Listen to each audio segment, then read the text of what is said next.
Welcome back to another edition of Civil War Minutes, and today we're going to be taking a dive into the famed West Point class of 1846.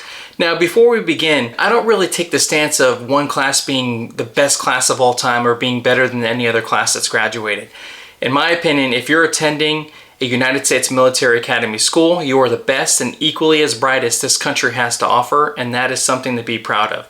So to say that one class is better than the other is not something that I typically like to say. Now it is worth noting though, the class of 1846 is filled with prominent historic figures that I feel is worth taking a dive into. So let's begin. The West Point class of 1846 is filled with prominent historic figures that will forever ingrain their names into American military history.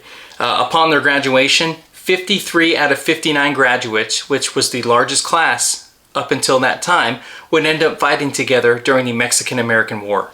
Now, of those 59, 10 would become Confederate generals and 12 would become generals for the Union.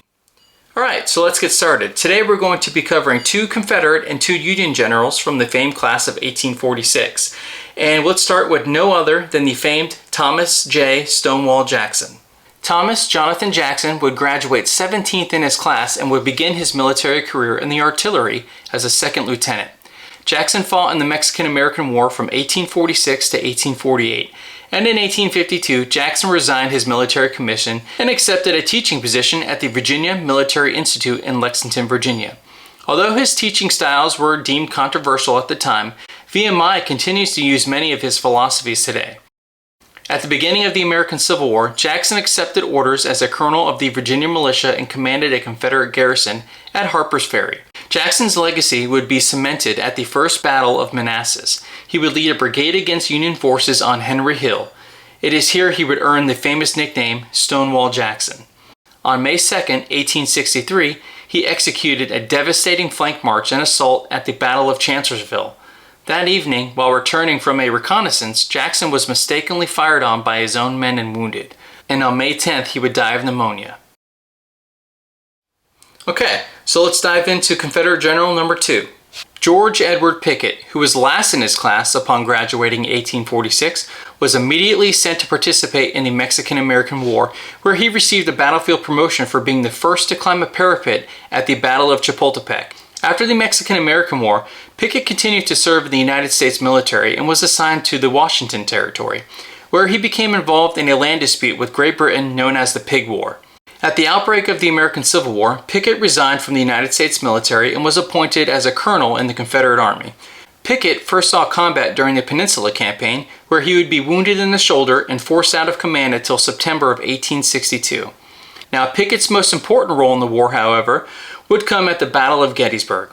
On July 3, 1863, Pickett's men would lead a grand assault against the Union positions on the high ground around Gettysburg. Pickett's men would make the farthest breach into the Union lines. However, cannon and musket fire received during the assault weakened the division too much to make the assault successful. The attack became known as Pickett's Charge, even though he technically was not in command. So those were just 2 Confederate generals in a class of 59, like we touched on in the beginning. Now we're going to touch on 2 Union generals. George Brinton McClellan would rank second in his class upon graduating in 1846, something that didn't sit well with him throughout life. He would serve with distinction during the Mexican-American War, and as a very young officer, McClellan would be sent to observe the British fighting in the Crimean Campaign in the 1850s.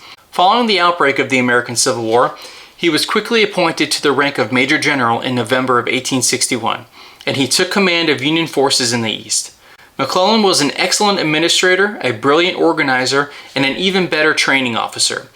He would make what would become the Army of the Potomac into a viable fighting force. However, McClellan was not a very good field commander. He was often slow and hesitant to attack and always had an excuse as to why he was not attacking. McClellan was in command during the Battle of Antietam, which would become the single bloodiest day in American history. Although Antietam is considered a tactical victory for the Union, McClellan's caution once again denied the North a decisive victory and allowed Lee to escape back into Virginia. In 1864, McClellan became involved in politics when he was nominated to be the Democratic candidate for president against his former boss, Abraham Lincoln. McClellan ran on an anti-war platform, promising that he would negotiate peace terms with the Confederacy. After the war, he was elected as governor of New Jersey. Now, something I want to point out before we continue is I included the class rankings in this, and by no means does class ranking equate to success on the battlefield. Just because you came in last doesn't mean that you had a disastrous military career, and just because you came in first doesn't mean you were the end-all be-all of military generals. As you just learned, McClellan came in second, and he was known for not being a very good field commander. Jackson was right in the middle at 17, and he was a very good field commander. Pickett came in last in his class, but yet he had some success, especially during the Mexican-American War. Now, McClellan came in second in his class, and he was known as a boy wonder because he was absolutely brilliant, and as you just learned, he was a brilliant organizer. But who in the world came in first? Well, this next character I'm going to share with you for the Union, he was very hard to find information about, and I hope that this video can shed a little bit of light on his military career. Our next Union general is Charles C4 Stewart, who graduated first in his class. He would serve as a colonel in the United States Army Corps of Engineers during the American Civil War. During the war, Stewart served primarily in Virginia.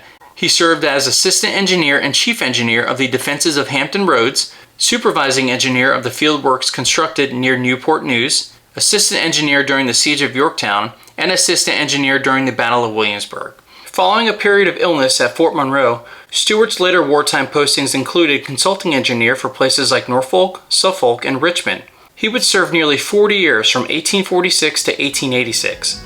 Following retirement, he was promoted to Brigadier General in recognition for his superior service. So, there you have it. That was 4 of nearly 59 students that graduated from West Point in 1846. 3 of them were extremely well known, 1 not so much, but I'm hoping that this video sheds some light on his service as well. And like I always say, catch you on the next one.